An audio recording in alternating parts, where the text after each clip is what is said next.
Yo, what's up, everybody? Jumping here, and I am back on some Assassin's Creed Valhalla. And today, this is going to be my very first build video for this game.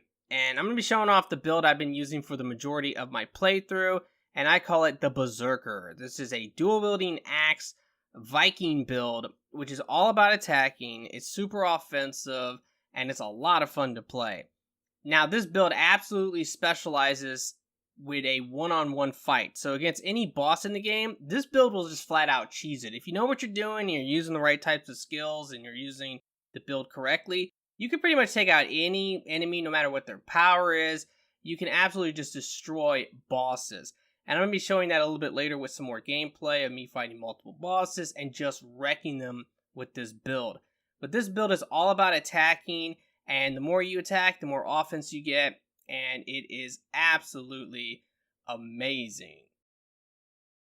So let's go in and get into this now. The first thing I want to just quickly talk about is my power. I'm at 335 power, which is really high. And I know some people are going to say the only reason why this is strong is because I'm high power. And being high power is super nice, don't get me wrong. But I've been using this build from the very beginning for my entire playthrough. And it's been awesome the entire way through. In fact, I have a video about how to get the axe that I'm using, and in that video, I'm fighting zealots that are 200 power above me, and I'm cheesing them, and I am wrecking them. So, this build is awesome the entire time. It doesn't matter what your power is, you can get it super early, and it's going to pretty much carry you through the majority of the game. Now, the other thing I wanted to quickly talk about is I really hope that they will add a transmute option into the game so we can change our appearance, because I like the way this armor looks, but it's just not Viking enough for me. And if I'm going to be playing as a Berserker, I wish I could look a little bit more Viking. But that's just a minor complaint about the game. I know eventually they probably will add it in. Now let's talk about the weapon. I do have a video about how to get this weapon if you're interested, and there's going to be more gameplay if you want to see that. But this is the House Carl's axe. What's really nice about this is that you can get this super early. The moment you get to England, you can go and grab this. It's very easy to find. And this is a very good weapon. It has increased attack after each hit up to 10 times. So that's a really cool perk. Now, the major rune I have in this is increased critical damage after each hit up to 10 times. So you see there's synergy there. Now, that particular perk from the major rune comes from a dagger. It's the Hidden One's dagger that you can get, and that's a very good dagger. Now, when it comes to major runes, it's kind of random on which ones you might have and which ones you might not have. So, just keep that in mind. This is a very good one, though, if you can get your hands on it. And I'm going to be talking a little bit about how you can actually farm major runes, if you're interested in that. But just know that it is random, so you might not have good major runes. But eventually you will. You will eventually get better major runes. But let's actually take a closer look at this weapon. It gives you 10 stacks, and those stacks will last for 2 seconds. So as long as you're hitting the enemy, you're going to be keeping your stacks. And it can give up to 15 attack. So that's actually really good. Now I do want to talk about this, and that's the whole after each hit part. Because I have noticed a lot of people get a little bit confused, and they think that you have to be attacking with the right weapon to trigger the right weapon perk, and then you have to be attacking with the left weapon to trigger the left weapon perk. That's not how it works. You will trigger all of the perks just by attacking in general.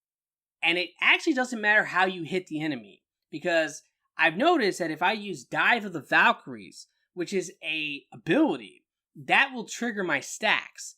That's just really cool. And I'm not sure if that works on every ability, but at least for Dive of the Valkyries, it does. It 100% works, and guess what? That ability has AoE to it if you upgrade it, and you can hit multiple enemies with that. And I can imagine that maybe that could give out multiple stacks, which would be absolutely amazing. Now, the minor runes I have on this is elite damage and critical damage. I'm not like 100% on what I want to do when it comes to the minor runes. I like what I have right now, but I don't know if I should be just putting nothing but critical damage on, or if I should be just putting like critical chance on. There's a lot of different things I could do. Now, let me quickly talk about major runes and how you can actually get better ones. Because when you first start off, you're not going to have any, and eventually the merchants will start to sell them. So anytime the merchants will rotate their inventory, you can check them out and check their major rune each time. And if they're selling a good one, buy it. And that's how you can get the majority of good major runes in the game, is from the merchants. But I don't know when they start to sell them. I want to say it's like maybe about 200 power is when I've noticed they started to sell major runes, which obviously will take a while to get to.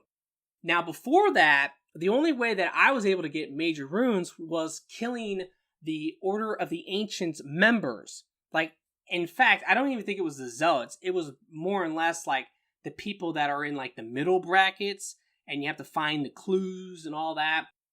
But I was getting major runes from killing them.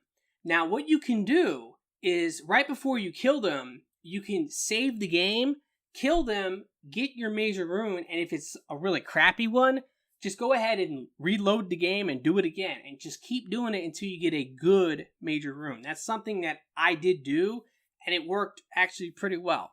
So those are ways that you can get major runes. The merchant is definitely the best way, but when you're earlier on in the game, if you want to get like some good ones, do the whole saving and then Order of the Ancients technique, and it should actually work out. Now, my other weapon is the Varen's Axe. You get this from the story. It's your father's axe, so basically, you're going to have it like really early on. And this one will give you increased speed after each hit up to 10 times. And the major rune I have on this one is awesome. It's increased critical chance after each hit up to 10 times. So clearly, we have some synergy going on here. And that's what this build is all about. We are attacking and we're trying to basically get like 10 stacks if possible. And then we're going to get increased damage, increased attack speed, increased critical damage, increased critical chance. And by the way, the critical chance you get off of this is kind of crazy. Now, the minor runes I have on this is the same as the other weapon. It's elite damage, it's critical damage. And this axe can give you up to 10 attack speed. Now, this major rune is obviously super awesome. And I 100% recommend this perk. But obviously, it can be very hard to get this particular rune. Now, the good news is there's a bow that has that same perk. It's the Viper bow. You can get this from buying it from a merchant. So you should have no problem getting this bow. But this is what you want to use. This perk is so good because if we actually look at it, it gives you up to 30 critical chance, which is crazy. Now, once again, I think that a lot of people, when they look at this bow, they don't think it's good because they think they actually have to hit the enemy with the bow to get the perk to trigger. No, you do not. You can be hitting them with your melee weapon, and this will trigger. 30 critical chance is crazy because the bow I'm using is a very good bow and I like it a lot, but it doesn't even come close to that. Now, with that bow, it's just like permanent, it's always triggered, it's always on, so that is something to it, but 30 critical chance is crazy. The bow I'm using is the Death Scald, which I hope I'm saying right, but this one will give you critical chance the lighter you are. I'm using light armor, and I believe this armor gives me like 8 critical chance. It says it can give up to 13.8, which is nice, but you know, that's not that much compared to 30 from the other one. But like I said, this one can give me 8 critical chance, but it's not the end of the world. If you need to use the Viper bow instead, just use the Viper bow instead. It really comes down to what major runes you have and which ones you don't have. Now, the major rune I have on this bow is actually increased speed with full health. This can give, I believe, 9 speed. That really makes a big difference.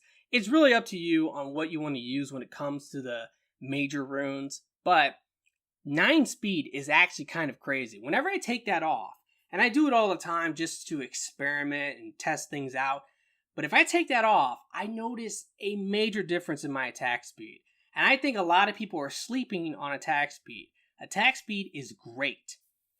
Now, the minor runes I have on this is critical chance. Once again, if you put critical chance on your bow, it's going to affect everything, your melee weapons included.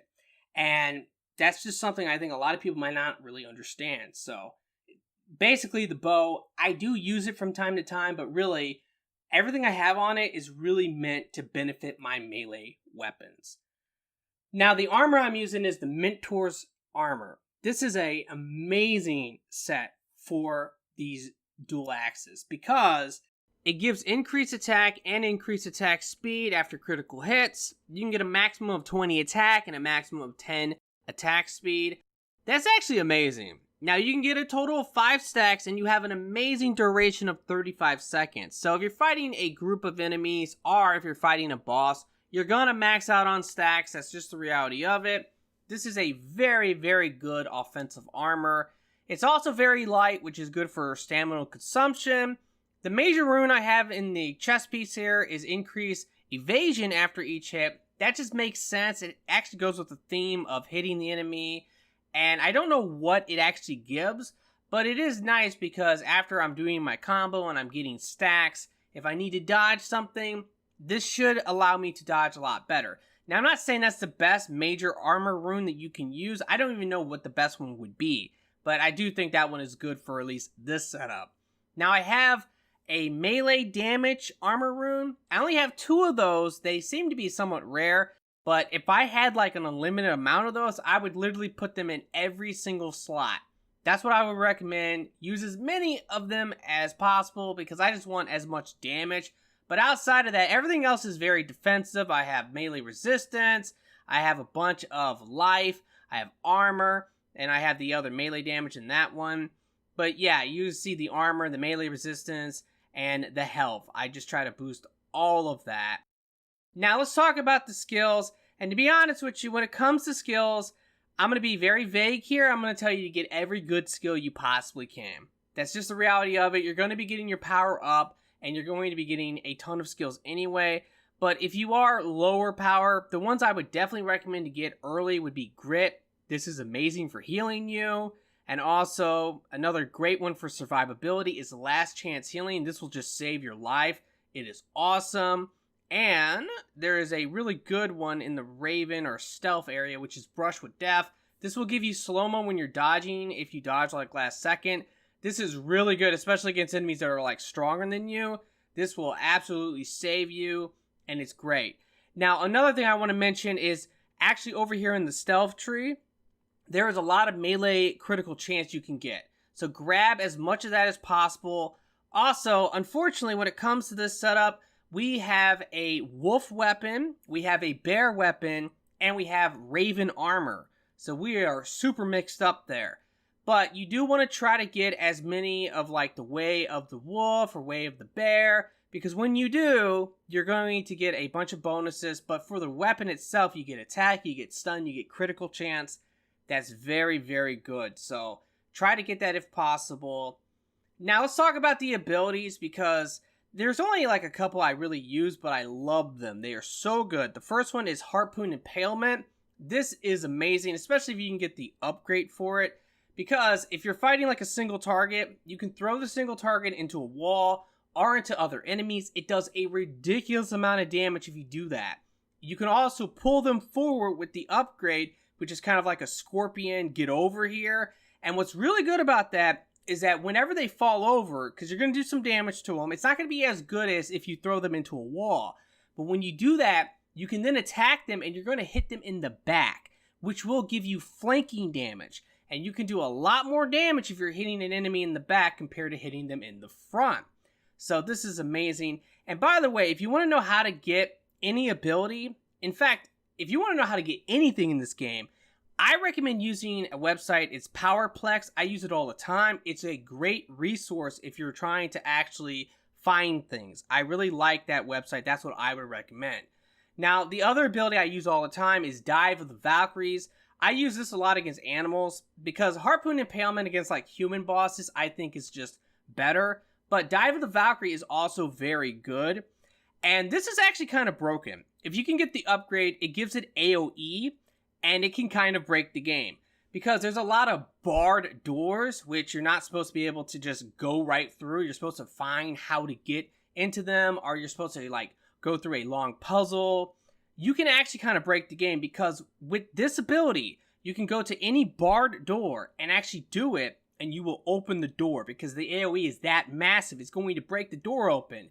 And that actually allows you to skip like major parts of quest. I've done that before, where I've gotten to the end of the quest because I found like the final door that you were supposed to go through this entire long process to get to, and I was able to do this ability and open it up. They will probably patch that, but take advantage of this while you can. Get this. It is a great offensive ability as well. The AoE is nice. The stun is nice. Definitely use this. Now, another one I actually recommend is either Poison Strike or Fire Strike. If you can get the upgrade to this, and you get that from defeating Orders of the Ancients, you're going to get Poison Strike first, and to be honest, I kind of prefer the Poison Strike because there is a skill, it's called Miasma, that is absolutely amazing.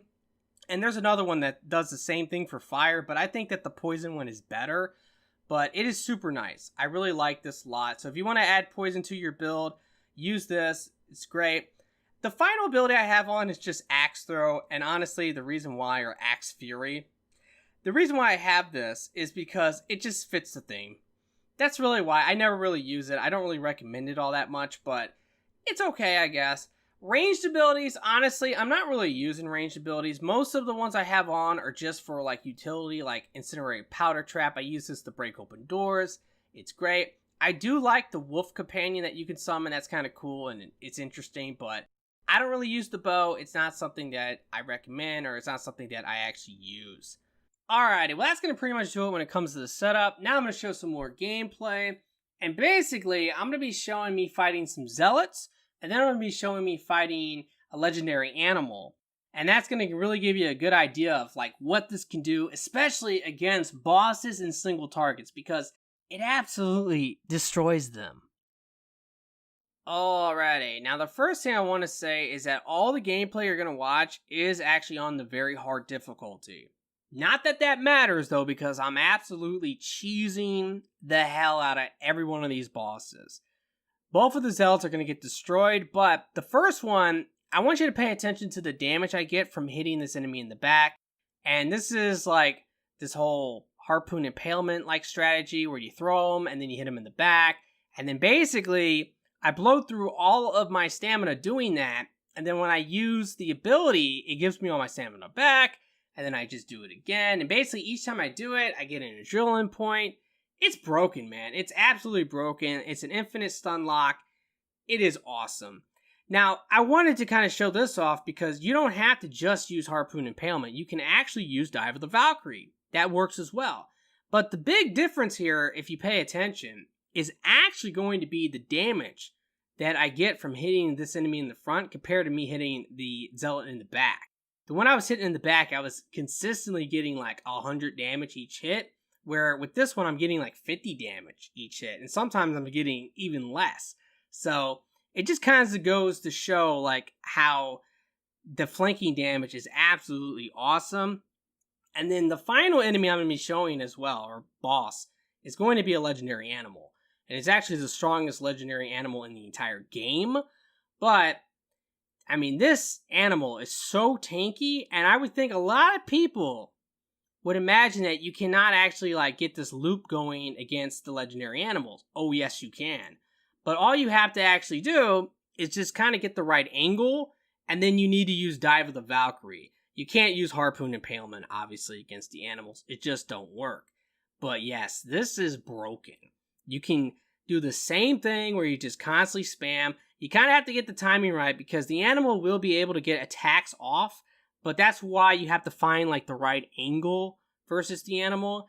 And by the way, just like before when I was showing how you could fight like the Zealots when you're like literally 200 power underneath, I have saved the game, okay, when I was like, I don't remember, maybe 100 power, and I came here and I fought this bear and I killed it doing this strategy. It worked really well. It just took forever. It took literally forever for me to kill this thing. This thing is so beefy and so tanky.